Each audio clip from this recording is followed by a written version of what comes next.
ஒரு பக்கம் அவர் சொல்கிறது ஏடிஎம்கே கூட்டணி என்டிஏ கூட்டணி it's a team of rivals, பல முரண்களோடு இருக்கக்கூடியவர், ஒருவர் காலை வர்றதுக்கு தான் தயாராக இருக்காங்கன்னு சொல்லக்கூடிய ஒரு விஷயம்.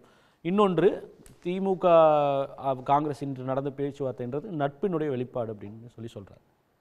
திமுக காங்கிரஸ் பேச்சுவார்த்தைனா எதை சொல்கிறார் அவர்? டெல்லியில் தொகுதி பங்கீடு பேச்சுவார்த்தை டெல்லியில் இன்று நடந்தது. இல்லை தொகுதி பங்கீடு அளவுக்குலாம் இன்னும் போல. நேற்று கூட மேல்மட்ட பொறுப்பாளர் என்ன சொன்னாருன்னா, நாங்கள் பல நாட்களாக காத்திருக்கோம், எங்களுக்கு இன்னும் திமுக தரப்பில் இருந்து வரலை. இதுக்கு முந்தின ப்ரெஸ் மீட்டில் கூட அவர் என்ன சொன்னாருன்னா, நீங்கள் திமுக கூட்டணியில் இருக்கீங்களா அப்படின்னு கேட்டதுக்கு அவர் என்ன சொன்னால், அந்த மேலிடம் முடிவு பண்ணும் அப்படின்னு தான் அவங்க சொல்லி. இன்னைக்கு பேச்சுவார்த்தை நடத்தியிருக்காங்கன்னு தானே செய்தி வருது. பேச்சுவார்த்தை அஃபிஷியலாக யார் பேசுகிறா? எல்லாரும் அஃபிஷியலாக டிஸ்கஸ் பண்ணி சொல்கிறாங்க, நாங்கள் இதை பற்றி பேசணும், இவ்வளோ எண்ணிக்கைன்னு அதிமுகவும் பாமகவும் இவ்வளோ எண்ணிக்கையில் போட்டோம். நீங்கள் சொல்லும்போது நான் நிறைய இவங்க சொல்லலாம், கட்சிக்காரங்க சொல்லலாம் தலைவர. இல்லை நான் சொல்றது செய்தி வல்லுறதுல சொல்கிறேன். இப்போ அதிமுக அன்புமணி ராமதாஸ் சந்தி இல்லை அஃபிஷியலான 17% அப்படின்னு 17 சொல்கிறாங்க. காங்கிரஸும் யார் பேசுகிறா? எந்த 2 பேர் பேசுகிறாங்க? கனிமொழி போய் ராகுல் காந்தியை சந்திச்சிருக்காங்க, அவங்க போய் பார்த்துருக்காங்க. அப்படி தானே? அப்போ அந்த பார்த்ததை நம்ம 2 விதமாக புரிஞ்சுக்கலாம். ஒன்று அது ஏதோ தொகுதி பிரச்சனை அதை பேசுகிறாங்க அப்படின்னு புரிஞ்சுக்கலாம், இல்லை கூட்டணி பிரச்சனை அதை சரி பண்ண ஏதோ ஒன்று. ஆனால் ஏதோ நடக்குது, சம்திங் இஸ் குக்கிங் தேர். அது மறுக்க முடியாத ஒரு விஷயம். ஏன்னா இங்கே உள்ள இந்த அதிருப்தி குரல்களை காங்கிரஸ் தலைமை நினச்சிருந்தா ஒரு ஃபோன் காலில் கூட அவங்க இப்படிலாம் யாரும் பேசாதீங்கன்னு சொல்லியிருக்கலாம். இப்போ காங்கிரஸ் திமுக கூட்டணிக்குள்ள அது ஒரு வெற்றிகரமான கூட்டணி, அது எந்த சந்தேகமே. டெல்லியில் சமீபத்தில் ஒரு கூட்டம் நடந்துச்சு இல்லையா, கார்கே ராகுல் காந்தி எல்லாம். அதற்கப்புறம் ஒரு மாற்றம் தெரியலையா? பொதுவாக 1-2 தலைவர்கள் ஒரு கருத்து போடுவதை தவிர்த்து பழையபடி யாரும் கருத்து போடுறதில்லை. தளபதி அவர்களுடைய பேச்சுக்கு ஒரு எதிர்வினை வந்ததை தவிர்த்து பழையபடி இப்போ அதிகாரத்தில் பகிர்வனோ யாரும் பரவலாக கருத்துக்கள் வர்றதில்லை. இல்லை தலைவர், நீங்கள் அப்படி பார்க்கக்கூடாது. என்ன பிரச்சனைனா, இப்போ இப்படி ஒரு அதிருப்தி குரல் இருக்குல்ல, அந்த குரலை டெல்லி கூப்பிட்டு கேட்குது அப்படின்னாலே அந்த குரலுக்கு அது ஒரு அங்கீகாரம் கொடுக்குன்னு அர்த்தம். அப்புறம் அவங்க என்ன இப்போ அந்த இதில் என்ன கேட்டிருக்காங்கன்னா, தனித்தனியாக ஒவ்வொருத்தர்ட்டையும் கருத்து கேட்டிருக்காங்க. அப்புறம் அகில இந்திய செயலாளர்கள் 4 பேர் தமிழ்நாட்டில் இருக்காங்க, அவங்கக்கிட்ட கேட்டிருக்காங்க. அப்புறம் ஒரு சில பேர்கிட்ட என்ன சொல்லியிருக்காங்கன்னா, ஒரு ரிப்போர்ட் எங்களுக்கு அனுப்புங்கன்னு சொல்லியிருக்காங்க. அப்புறம் அதுலேயும் ஒரு சில பேர்கிட்ட இந்த ரிப்போர்ட்டை நீங்கள் பிரியங்கா அம்மாவுக்கு அனுப்புங்க அப்படின்ற தகவலும் இருக்குது. பிரியங்கா அம்மாவுக்கும் இப்போ தமிழ்நாட்டிலேருந்து சில பேர் அந்த கூட்டத்தில் ஜெனரல் செக்ரட்டரி ஆர்கனைசேஷனுக்கு அனுப்பின ரிப்போர்ட்டை பிரியங்கா அம்மாவுக்கு, ஏன்னா பிரியங்கா அம்மா அந்த கூட்டத்தில் கலந்துக்கல, ஆனால் அவங்க அனுப்பியிருக்காங்க. இப்போ நமக்கு புரிய வர்றது என்னென்னா, இந்த தமிழ்நாடு காங்கிரஸ் கூட்டணியை பொறுத்தளவில் பிரியங்கா அம்மாவுக்கு ஏதோ ஒரு ரோல் இருக்குது. அது நமக்கு இன்னும் பெருசாக வெளியில் தெரியல வரல. ஆனால் இதில் முக்கியமான ஒரு விஷயம், இடையில சச்சின் பைலட் சென்னைக்கு போனார். அதை நம்ம அதை கவனிக்க வேண்டிய ஒரு இடம் இருக்குது.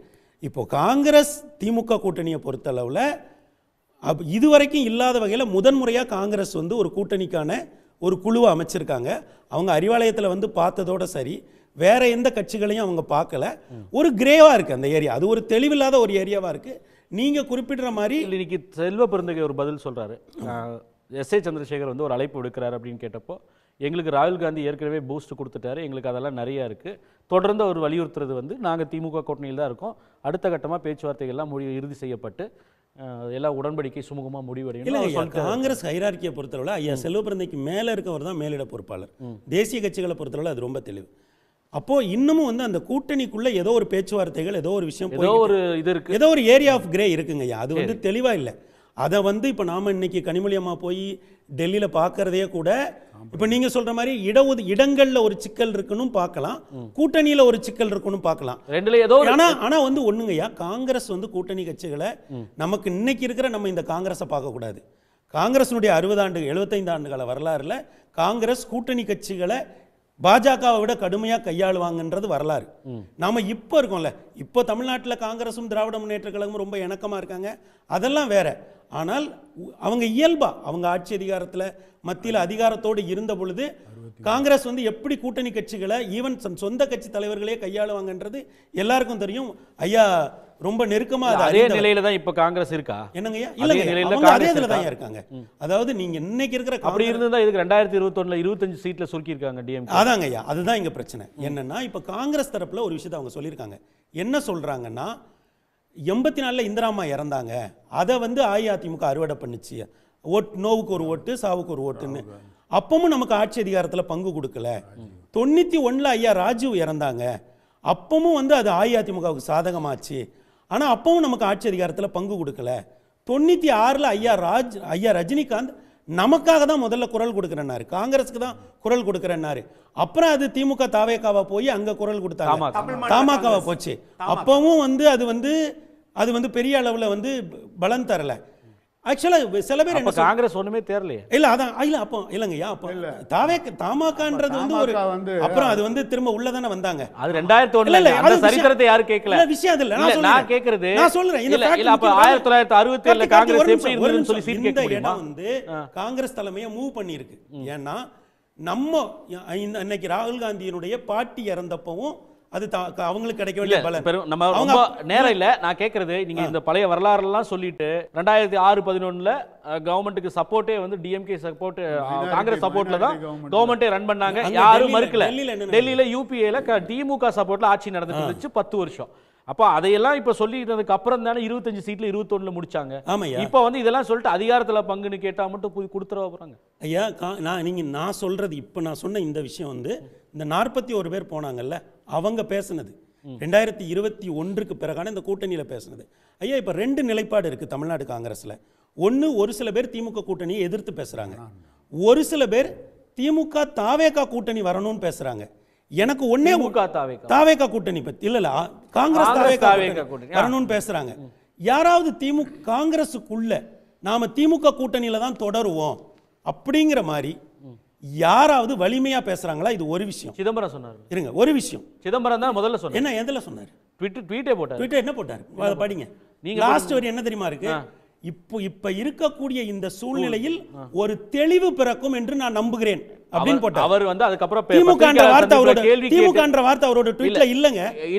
திமுகன்ற வார்த்தை அவரோட ட்வீட்ல இல்ல. இருங்க, அந்த கமிட்டி போட்டதை அதிகாரப்பூர்வமா தமிழ்நாடு காங்கிரஸ் அறிவிக்கிறதுக்கு முன்னாடி அன்னைக்கு காலையிலேயே முதல்ல அந்த ட்வீட் போட்டு இந்த கூட்டணிக்கு ஒரு தெளிவு பிறக்கும்னு சொல்லி திமுக காங்கிரஸ் கூட்டணி சொல்லி அதுக்கப்புறம் திமுகன்ற வார்த்தை ஐயா சிதம்பரம் ட்வீட்ல இல்லங்க. அதுக்கப்புறம் பல கேள்விகள் கேட்டு அதுக்கு அவர் பதிலும் சொல்லிட்டாரு. ஏங்க நீங்க அவர் அப்படி சொல்லிருக்காருன்னு புரிஞ்சுக்கங்க. நான் புரிஞ்சுக்கிறது இல்ல, கேள்வி கேட்டது அவர் சொன்ன பதில். உங்க வார்த்தை நான் ஏத்துக்கிறேங்க. நான் சொல்றது இன்னொன்னு இருக்கு.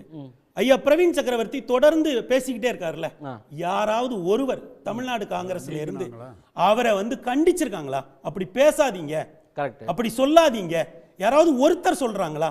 இல்ல. நான் என்ன சொல்றேன், ஐயா அது ஒரு வெற்றிகரமான கூட்டணி, எனக்கு அந்த கூட்டணி மேல விருப்பு இல்ல. ஆனா நடக்கிறத ஆசிட்டி சொல்றேன். அதுல ஏதோ என்ன சொல்ல வரீங்க? திமுக காங்கிரஸ் கூட்டணி இருக்காது அப்படிங்கறீங்களா? காங்கிரஸ் கூட்டணிக்குள்ள ஏதோ ஒரு விஷயங்கள் நடந்து கொண்டு இருக்கிறது. இல்ல தொடருமா தொடராதான்னு என்ன தனிப்பட்ட முறையில கேட்டீங்கன்னா அது தொடர்றதுக்கான வாய்ப்பு இல்லைன்னு நான் நினைக்கிறேன். அதுக்கு 2 காரணம் சொல்லிக்கிறேன். ஒண்ணே ஒண்ணு மட்டும் சொல்றேன். நேரம் இல்ல. நான் காரணம் சொன்னாதான் நீங்க கேட்க முடியும். ஏன்னா இல்ல டைம் இல்ல. திராவிட முன்னேற்ற கழகம் இந்த முறை திமுகவா இருக்கட்டும் அஇஅதிமுகவா இருக்கட்டும் போன தேர்தலில் கொடுத்த மாதிரி கட்சிகளுக்கு இடங்களை விட்டு கொடுக்கவே மாட்டாங்க. அதிக இடங்கள்ல அவங்க போட்டியிடணும்னு நினைப்பாங்க. அதனால நான் என்னோட அப்சர்வேஷன் என்ன நினைக்கிறேன்னா, திமுக காங்கிரஸ் கூட்டணியில் ஒரு கிரே ஏரியா இருக்கு, அது இன்னும் தெளிவுபடாமல் இருக்கு. உடனுக்குடன் செய்திகளை தெரிந்து கொள்ள சன் நியூஸ் பெல் ஐகானை கிளிக் பண்ணுங்க.